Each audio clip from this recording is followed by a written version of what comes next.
আসসালামু আলাইকুম ওয়া রাহমাতুল্লাহ। ইন্নাল হামদালিল্লাহি নাহমাদুহু ওয়া নুসাল্লি আলা রাসূলিল কারীম। আম্মা বা'দ। আউযু বিল্লাহি মিনাশ শাইতানির রাজীম। বিসমিল্লাহির রহমানির রহিম।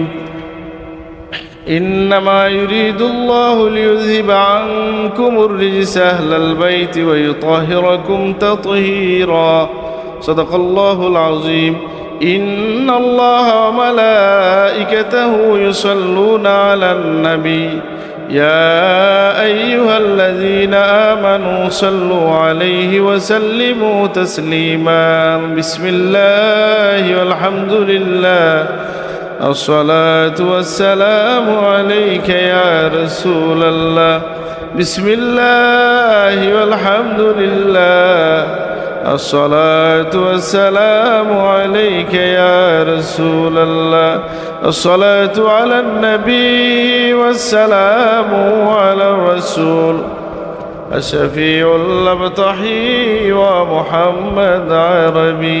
আমরা আহলে বাইত বলতে আমরা যেটা বুঝি, ইমাম হুসাইন রাদিয়াল্লাহু আনহুর কথাটা বেশি আলোচিত হয়, যেহেতু তিনি কারবালায় শহীদ হয়েছেন। আলোচিত একটা ঘটনা এটা। আমাদের মধ্যে এই প্রবণতা আমরা দেখব যে কোনো কোনো জায়গায় আপনি এটা দেখবেন যে আশুরার ফজিলতের কথা যখন ওনারা বলবেন, তখন ওই মুসা আলাইহিস সালামের কথা বলবেন, অন্যান্য বিষয়ে বলবেন। এই ঘটনাটা অনেকে চেপে যেতে চায়, যে আমরা বলবো ভাই, আল্লাহ তাআলা আশুরার এই ঐতিহাসিক দিনে, সৃষ্টির প্রথম থেকে গুরুত্বপূর্ণ এই দিনে হুসাইন রাদিয়াল্লাহু আনহুর এই শাহাদতটাকে আল্লাহ নির্ধারিত করেছেন, নিশ্চয়ই এটাকে আলোচিত রাখার উদ্দেশ্যে। সুতরাং আমরা আহলে বাইতের আলোচনা, হুসাইন রাদিয়াল্লাহুর আলোচনা এবং তাদের ভালোবাসার আলোচনা করব আমাদের ইমানের স্বার্থে। ইমাম হুসাইন রাদিয়াল্লাহু আনহুর তার জীবনের এগুলো, সারাটা জীবন সব কিছু, প্রথম তার নামটা কে রাখছেন বলেন তো? রাসূলুল্লাহ। আলী রাদিয়াল্লাহু আনহুকে জিজ্ঞেস করা হয়েছিল, আয়েশা জিজ্ঞেস ইয়া রাসূলুল্লাহ, রাসূলুল্লাহ জিজ্ঞেস, আলী তুমি কি নাম রাখছো আমার এই সন্তানের? আমি রাখছি ইয়া রাসূলুল্লাহ হারব। হারব মানে যুদ্ধ করে যে আর কি। রাসূলুল্লাহ বললেন যে আল্লাহ আমাকে জানাই দিয়েছেন যে আমি যেন তার নাম রাখি হুসাইন। সুবহানাল্লাহ। তাইলে হুসাইন রাদিয়াল্লাহু আনহুর নামটা কে রাখলেন? আল্লাহর ওহীর ইশারায় আল্লাহর নবী নাম রাখছেন। সুবহানাল্লাহ। হুসাইন রাদিয়াল্লাহু আনহুর প্রথম ঠুটের মধ্যে খাবার হিসেবে প্রথম কি গেছে? যে রাসূলুল্লাহর লব মুবারক গেছে। সুবহানাল্লাহ। তাহনিক কে করেছেন? আল্লাহ রসুল করেছেন। হোসে এই জন্য বলা হয়, আরবিতে অনেক লম্বা একটা কথা আছে যে তিনি হচ্ছেন সেই ব্যক্তি যিনি হচ্ছেন, যার খেলার জায়গা হচ্ছে নবীর পিঠ, যার বসার জায়গা হচ্ছে নবীর কুল, যার ঘুমানোর জায়গা হচ্ছে নবীর বুক, যার খাবার হচ্ছে নবীর লুআব মুবারক। সুবহানাল্লাহ। এই যে আমরা বলছি এই কথাগুলো এবং এইভাবে তাদের যে ফজিলতের কথা বলছি, কেন বলে তাদের সাথে আমরা ভালোবাসা রাখতে চাই এই উদ্দেশ্যে যে আল্লাহর হাবিব যেহেতু বলছেন যে আলমার উমা মান আহাব্বা, যে যার সাথে ভালোবাসা রাখে তার সাথে তার হাসর হবে। তাহলে আমরা কার সাথে হাসর চাই? কার সাথে? হুসাইন রাদিয়াল্লাহু আনহুর সাথে রাখি। উনি তো জান্নাতের সর্দার, সুতরাং তাকে ভালোবাসবো। আর ভালোবাসার দাবি হইল তার জীবন সম্পর্কে জানা, আর বিশেষ করে তার এই ত্যাগের কারণে। দেখেন, যুগে যুগে আজকে মুসলিম বিশ্বে, কালকে আমার চাচা না আজকে সকালে দক্ষিণ কোরিয়ার সাহেবের সাথে আমার আলাপ হইল। তো আমার চাচা যান দুঃখ করতেছেন যে আরব বিশ্বের শাসকরা কি করতেছে এই যে যুদ্ধ গেল বা এই সমস্ত বিষয়ে। এখন আপনি সারা মুসলিম বিশ্বে যদি আপনি দেখেন, মূল সমস্যাটা কোথায়? অনেকে বলেন না, আমাদের হুজুরদের মধ্যে অত দলাদলি, এই জন্য ইসলাম হচ্ছে না, এরকম বলে না অনেক লোকজন, বলে না অনেক মানুষজন। আচ্ছা, আসলে ইসলামের যে ভিন্ন মত যেটা আছে, এটা খারাপ পর্যায়ে যাওয়া, গালাগালি মারামারিতে যাওয়া তো অন্যায়, কিন্তু ভিন্ন মতের সুযোগ তো আল্লাহই রেখে দিয়েছেন, নবীও রেখে দিয়েছেন। কারণ দিনের চর্চা বাড়ার জন্য, দিন সহজ হওয়ার জন্য, দিন আলোচনার মধ্যে থাকার জন্য এটার প্রয়োজন আছে। আদাবুল ইখতিলাফকে গ্রহণ করে, মানে মেনটেন করে, মেনে যদি কেউ ইখতিলাফ করেন, ইখতিলাফ বন্ধ করার প্রয়োজন নাই, বরং এটা মাতলুব, এটা হতে পারে। এই তর্ক বিতর্ক হওয়ার মধ্য দিয়ে এই সত্যটা বের হয়ে আসে, অসুবিধা নাই। সারা দুনিয়ার ইসলামের মূল সমস্যাটা কোথায়? আপনি যদি বলেন মুসলিম বিশ্বের এই দুর্দশার জন্য, তাহলে শাইখুল আজহার বলছিলেন যে এটা কি আমাদের প্রবলেমটা, সমস্যাটা কি না আমাদের এটা মুশকিল, এটা তুরাস দিন মানার কারণে না, কোরআন হাদিস মানার কারণে না, সমস্যা হচ্ছে আমাদের শাসকদের কারণে। বুঝেন না কথাটা? শাসকদের কারণে কীভাবে আমি বুঝাবো?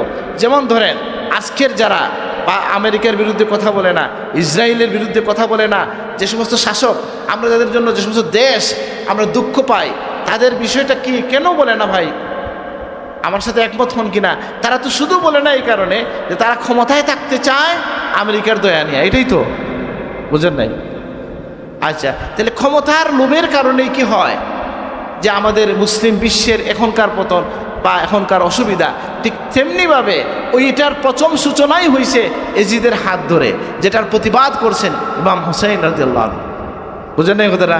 আল্লাহ রসুলের যে শাসন ব্যবস্থা, খিলাফা আলা মানহাজিন নবুওয়া, এটাকে ধ্বংস করা, এটাকে বেহাত হওয়ার যে সূচনা হইল এজিদের মনোনয়নের মধ্য দিয়ে বা এজিদের রাষ্ট্র পরিচালনার মধ্য দিয়ে, কি হলো? যেটা দিয়ে আমাদের এই মানে মুশকিলা তু সিয়াসি, যেটা রাজনৈতিক যে অসুবিধা মুসলমানদের মধ্যে আসলো।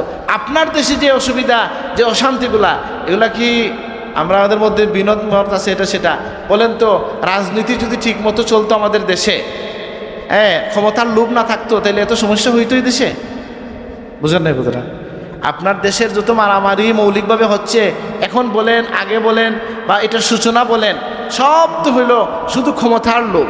যে যদি এটা আল্লাহ রসুল হাদিসের মধ্যে বলছেন যে লা আখাফু আলা আন তুশরিকু বা'দি, যে আমি ভয় করি না তোমরা আমার পরে কি করবে? শিরিক করবে। ওয়ালাকিন্নী আখাফু আলাইকুম আন তুবসাতা আলাইকুমুদ দুনিয়া ফাতানাফাসু ফিহা, কামা ক্বালা রাসূলুল্লাহ সাল্লাল্লাহু আলাইহি ওয়াসাল্লাম। রাসূলুল্লাহ ফরমায়েছেন যে আমি এটা ভয় করি না যে আমার পরে তোমরা শিরিক করবে, এটা থেকে এই উম্মত মাহফুজ আলহামদুলিল্লাহ। তবে আমি ভয় করি দুনিয়া তোমাদের কাছে হাতছানি দিবে, তোমাদের মধ্যে দুনিয়া কি হয়ে যাবে? সহজ হয়ে যাবে, তোমরা দুনিয়ার লোভী হয়ে যাবে, দুনিয়াকে পাওয়ার জন্য প্রতিযোগিতায় লিপ্ত হয়ে যাবে, তারপরে আর তোমরা ধ্বংস হয়ে যাবে, তোমরা বিভ্রান্ত হয়ে যাবে।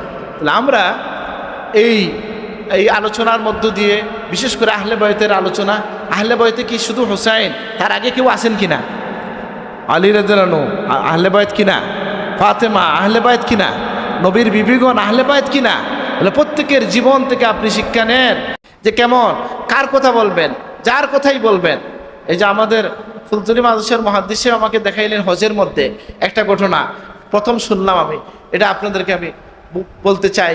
সেটা কি দেখেন, রাসূলুল্লাহর সাথে মহব্বতটা ওনার বিবির কেমন ছিল। হাফসা রাদিয়াল্লাহু আনহা, যিনি ওমর রাদিয়াল্লাহু আনহুর মেয়ে ছিলেন, তার হুজরা মুবারককে যখন সরাইয়া দেওয়ার সিদ্ধান্ত হইল মসজিদ প্রশস্ত করার জন্য, তখন সিদ্ধান্ত হইল উনি রাজি হন না যে রাসূলুল্লাহর কবর শরীফের কাছ থেকে তিনি যাবেন না। সুবহানাল্লাহ। তারপরে যখন কি হইল যে ওনার বাবা ওমর রাদিয়াল্লাহু যখন বললেন ওনাকে যে তুমি কাছাকাছি আছে ইবনে ওমরের ঘরে যাও, বা আর তুমি করো, জায়গাটা দিয়ে দাও, তখন তিনি দিছেন একটা শর্তে যে আমার ঘর থেকে রাসূলুল্লাহর রওজা দেখা যাবে এরকম একটা জানালা সবসময় খোলা থাকতে হবে। সুবহানাল্লাহ। কি বুঝেন? আল্লাহু আকবার। ঠিক আছে কিনা? আচ্ছা, এখন দেখা গেল তথ্য পাওয়া যাচ্ছে যে এই জানালাটা এই 1400 বছরের মধ্যে এখন পর্যন্ত বন্ধ হয় নাই। আলহামদুলিল্লাহ, এর ছবি আছে, খুঁজে দেখেন। মৌলানা আপনি কখন আছেন? চেয়ারম্যান না এমপি এখন? আচ্ছা, তো আসাদ কোথায়? আচ্ছা ঠিক আছে, তো যেটা বলছিলাম যে তাহলে হাফসা রাদিয়াল্লাহু আনহার আলোচনা যখন আপনি করবেন, তার আল্লাহ রসুলের প্রতি যে মায়া, আবার এটা যদি স্বামীর প্রতি মায়াও বলেন তাতেও অসুবিধা নাই। আমাদের আজকে ঘরে ঘরে আগুন আছে কি নাই? স্বামী স্ত্রীর ঝগড়া আছে কি নাই? এখানেও ওটা আদর্শ হবে যে আপনি বলতে পারবেন কি, দেখো নবীর বিবি নবীকে কেমন ভালোবাসতেন, তখন আপনার বিবি বলবেন আপনি তো নবী না, বা এরকম কিছু একটা। যাই হোক, তো বিষয়টা কি যে এই যে মহব্বতের কথা, আয়েশা সিদ্দিকা রাদিয়াল্লাহু আনহার কথা বলেন, আহলে বাইত থেকে আপনি শুরু করেন, যদি সাহেবানীদেরকে আপনি ধরেন, রসুলুল্লাহর সহধর্মিণীদেরকে যদি আপনি নিয়ে আসেন, ওনাদের যে ত্যাগ, কুরবানি, রসুলুল্লাহর মহব্বত, রসুলুল্লাহর খিদমত, ঠিক তেমনিভাবে মা ফাতেমার কথা শুনেন।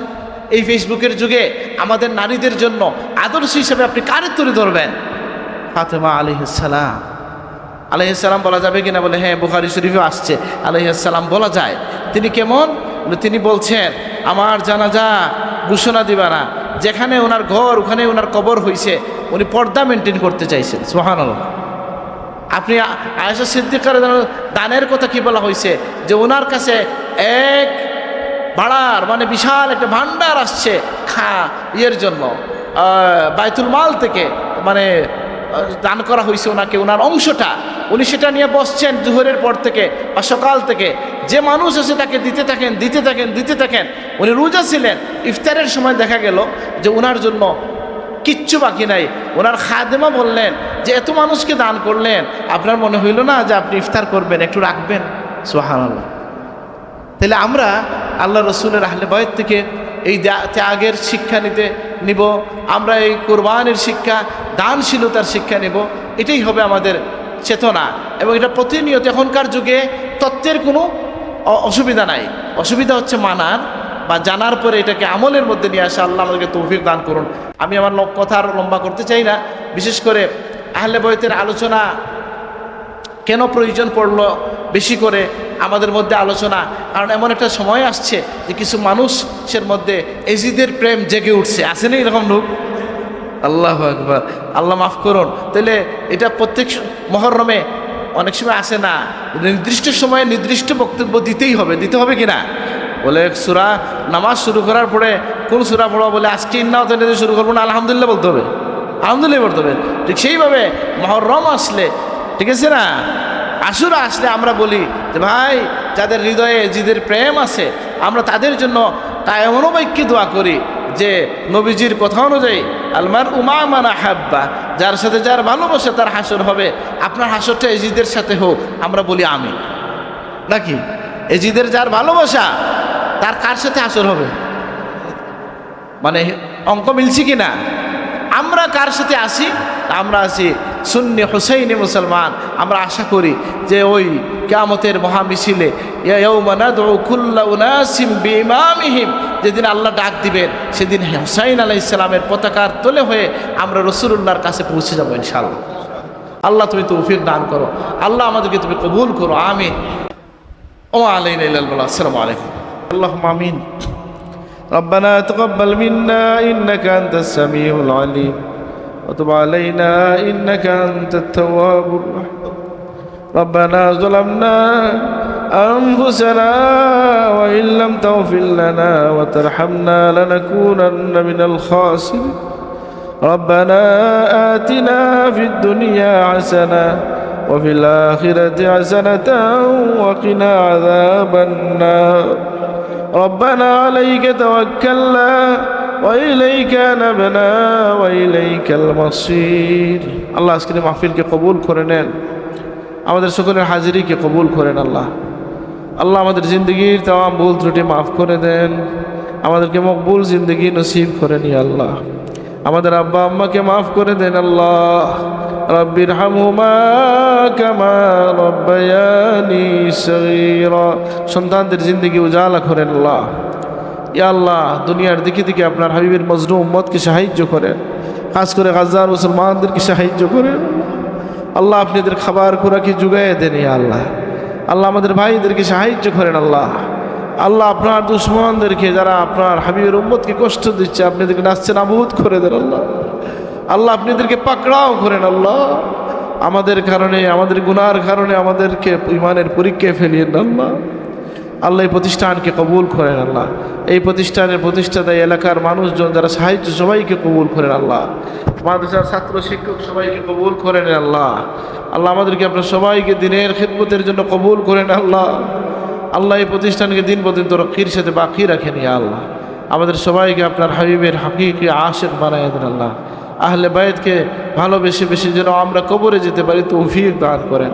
আমাদের প্রজন্মকে আপনি রক্ষা করেন। ইয়া আল্লাহ আল্লাহ ইয়াজিদি ফিতনা থেকে আমাদেরকে রক্ষা করেন আল্লাহ।